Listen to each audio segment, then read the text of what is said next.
اعوذ باللہ من الشیطان الرجیم بسم اللہ الرحمن الرحیم۔ نقش زندگانی نبی اکرم صلی اللہ علیہ وآلہ وسلم، حالات 14 معصومین علیہم السلام پیش کرنے جا رہے ہیں، جس میں سے پہلا پیغمبر اسلام کی سیرت اور ان کا اخلاق و کردار، حالات زندگی۔ عربستان کا علاقہ جو تقریباً 1300 سے 1600 میل لمبا اور 600 میل چوڑا علاقہ ہے، جس کا کل رقبہ 12,30,000 مربع میل ہوتا ہے، یعنی متحدہ جرمنی اور فرانس سے 4 گنا زیادہ اور متحدہ ہندوستان سے 1/3 کم کا علاقہ۔ یہ علاقہ روز اول سے ادیان و مذاہب کا گہوارہ رہا گیا۔ دنیا کے بے شمار مذاہب نے اسی علاقے میں جنم لیا ہے، اکثر کا مدفن بھی اسی خطے میں بنا ہے۔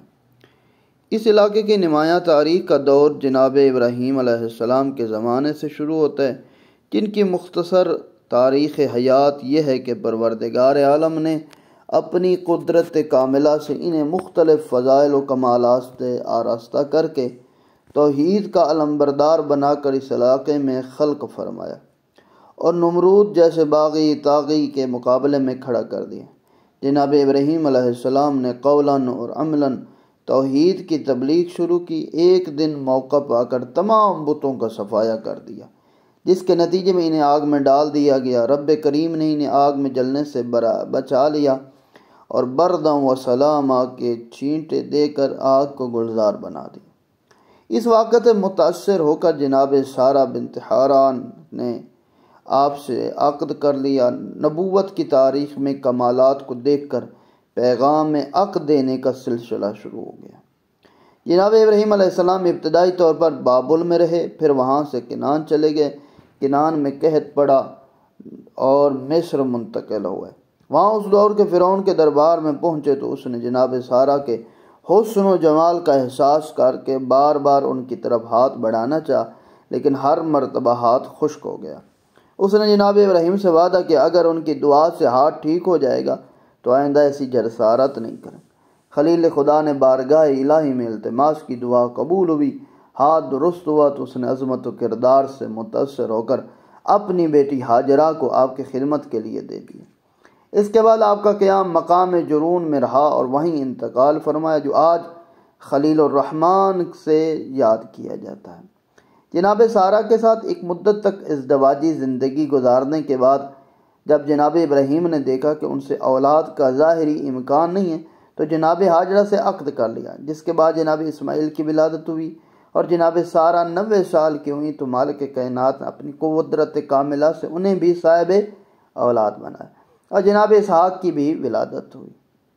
ہاجرہ کے یہاں ولادت کے بعد فطری طور پر سارہ کو کشمکش کا شکار ہونا چاہیے تھا، اس لیے جناب ابراہیم نے اشارہ قدرت سے اس صورتحال کا یہ حل نکالا کہ جناب اسماعیل اور ہاجرہ کو مکہ میں بنیاد خانہ کعبہ کے قریب ڈال دیا، جہاں بے آب و گیا ہونے کی بنا پر سخت حالات کا سامنا کرنا پڑا اور ایک گھونٹ پانی کی تلاش میں جناب ہاجرہ کو سعی کرنا پڑی، جس کے نتیجے میں قدرت نے چشمہ زمزم جاری کر دیا۔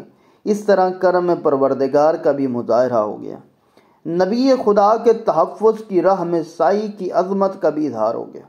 ادھر قبیلہ جرہم کے افراد کا اس علاقے سے گزر ہوا، انہوں نے چشمہ زمزم کی روانی کو دیکھا تو وہاں پڑاؤ ڈال دیا۔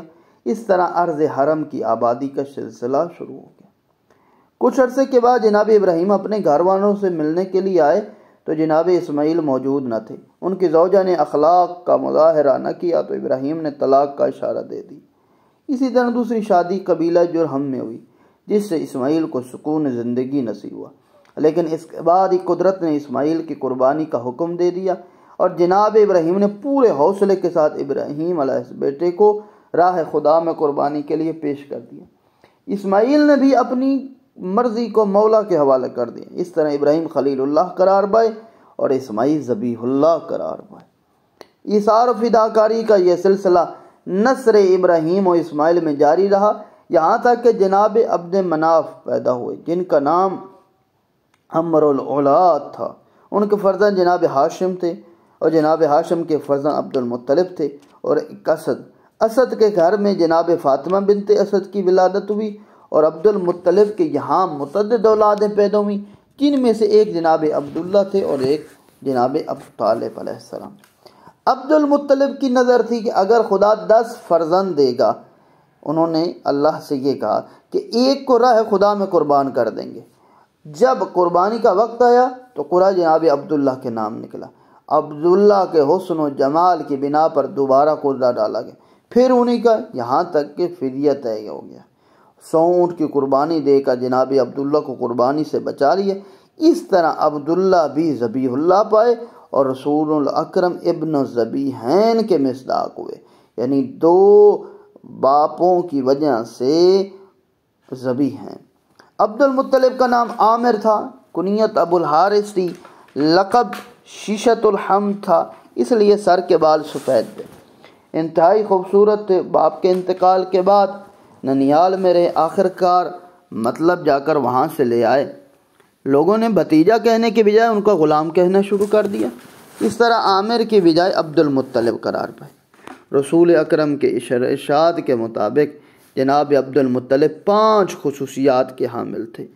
انہوں نے سب سے پہلے باپ کی زوجہ سے عقد کو ممنوع قرار دیا، خزانہ پر خمس عائد کیا، حاجیوں کی سقایت اور سرابی کا انتظام کیا، ایک انسان کے بدلے 100 اونٹ کی دیت مقرر کی، اور طواف کعبہ کے ساتھ چکر جو تھے وہ 7 بنا دی، اور قدرت ان کا اخلاص کی بنا پر تمام کو جزء مذہب بنا دے، اور انہیں فرزند کی قربانی کے ارادے کی بنا پر ابراہیم ثانی کے لقب سے نوازا۔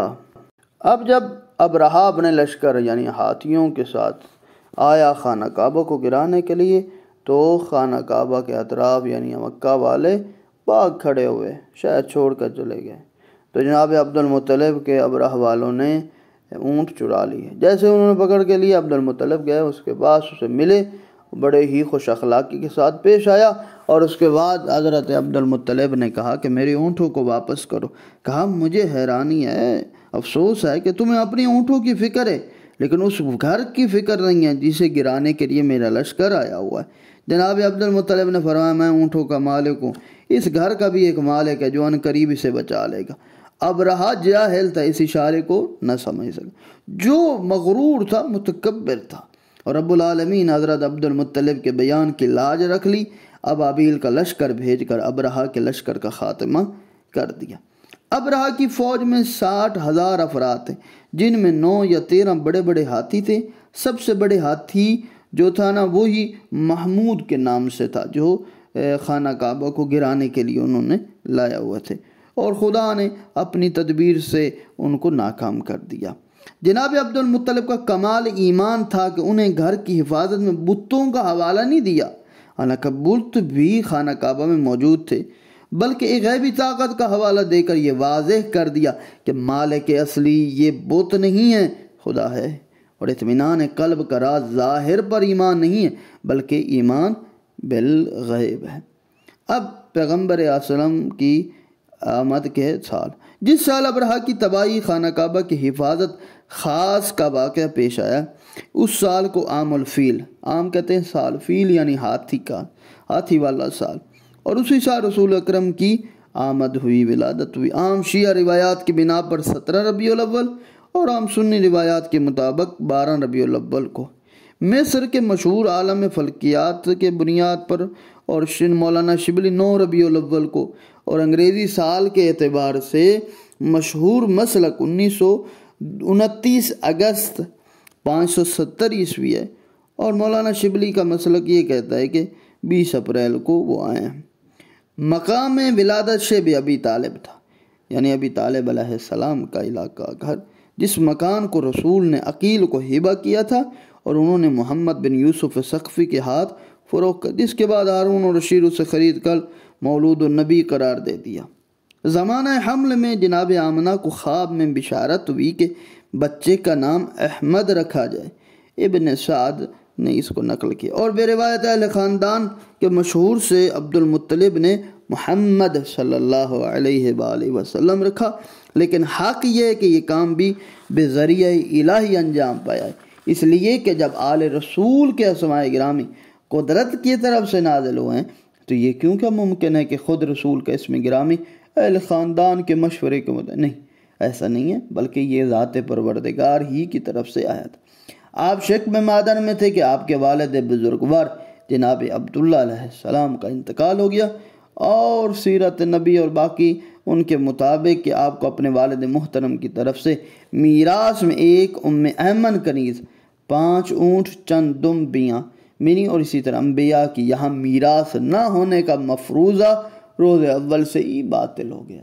وہ جو حق ہے اس جناب سیدہ والی جو حدیث ہے، کہتے ہیں کہ رسول اللہ کوئی وراثت نہیں چھوڑ کے جاتے، جگہ ایسا نہیں ہے، انبیاء بھی اپنے والدین کی میراث کا حقدار ہوتے ہیں، اسی طرح انبیاء کی اولاد بھی اپنے والد کے جو نبی ہوتے ہیں ان کی میراث کے حقدار ہوتے ہیں۔ رضاعت مورخین کے قول کے میں 3 دن یا 7 دن یا 9 دن جناب آمنہ کا دودھ پیا، اس کے بعد مستقل رضاعت کے لیے، اور انہوں نے ارشاد یہاں پر مختلف اقوال ہیں، جناب حلیمہ سعدیہ کے سپرد کر دیا، جہاں 2 برس کی عمر تک رہے اور صحرا کی کھلی آب و ہوا میں پرورش پاتے رہے، اپنے تبلیغی ماحول کا جائزہ لیتے رہے۔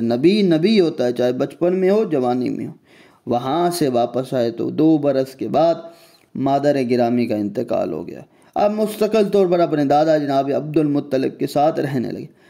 8 برس کی عمر تھی کہ ان کا بھی انتقال ہے۔ انہوں نے اپنے خدا داد فراست کی بنیاد کفالت و حفاظت کا سارا کام جناب ابو طالب علیہ السلام کے سپرد کر، جو آخر دم تک اس فریضے کو بخوبی انجام دیتے رہے، اور اس طرح کفالت و حفاظت کی کہ ان کے انتقال کے بعد رسول اللہ نے انہیں احسانات کو یاد کر کے مرثیہ پڑھا۔ شغل زندگانی، رسول کی مصروفیات کیسی تھیں وہ آپ کی خدمت میں پیش۔ 10 برس کی عمر میں اپنی اصلاحی صلاحیات کے اظہار کے لیے گلہ بانی کا کام شروع کر دی۔ یہ سارے انبیاء کا ایک طریقہ کار رہا تھا کہ نبی کو اس جو غلہ دیا جاتا ہے، جو بھیڑ بکریوں کے ریوڑ ہوتا ہے، دیا جاتا ہے کہ آپ یہ کام کریں کہ جیسے ایک بکری بھاگتی ہے، ایک جانور بھاگتا ہے، ایک دمبا بھاگتا ہے، اس کے پیچھے اسی طرح نبی کی ذمہ داری ہے کہ جو بھی اس کی امت سے اس کے ہاتھ سے نکل رہا ہوتا ہے، جہنم کی طرف جا رہا ہوتا ہے، اسے واپس لے آئے۔ اور اسی طرح فرماتے تھے کہ مجھ میں یہ صلاحیت یہ ہے کہ میں جانوروں کی بھی اصلاح کر سکتا ہوں، انہیں دیکھ بھال سکتا ہوں، اسی طرح دوسرے افراد کی تو زیادہ مجھ میں صلاحیت ہے، ان کی صلاحیت ہے کہ میں انہیں دیکھ بھال کر سکوں، ان کی ہدایت کا۔ آپ جانوروں کی چراگاہ مقام اجیاد کے پاس وہاں تھی، جسے امام بخاری نے اور باقیوں نے حضور کو مزدوری پر جانور چرانے والا بنا دیا، جبکہ اس کی کوئی حقیقت ہی نہیں ہے۔ رسول اللہ ایسے کام نہیں کرتے تھے، یہ دوسرے افراد کا کاروبار تھا، اسے رسول اکرم کے حوالے کر دیا گیا۔ 12 برس کی عمر میں پہلا تجارتی سفر شام کی طرف اپنے چچا جناب ابو طالب کے ساتھ گیا۔ یہاں چند لمحوں کے لیے بحیرہ راہب کا سامنا ہوا، جس نے سر پر ابر کا سایہ دیکھا، یعنی بادلوں کا سایہ جیسے دیکھ کر ابو طالب علیہ السلام کو نصیحت کہ اس بچے کو وطن واپس کر دیں، یا اس کی خصوصی نگرانی کر کے یہ مستقبل میں ایک بڑی شان والا ہے۔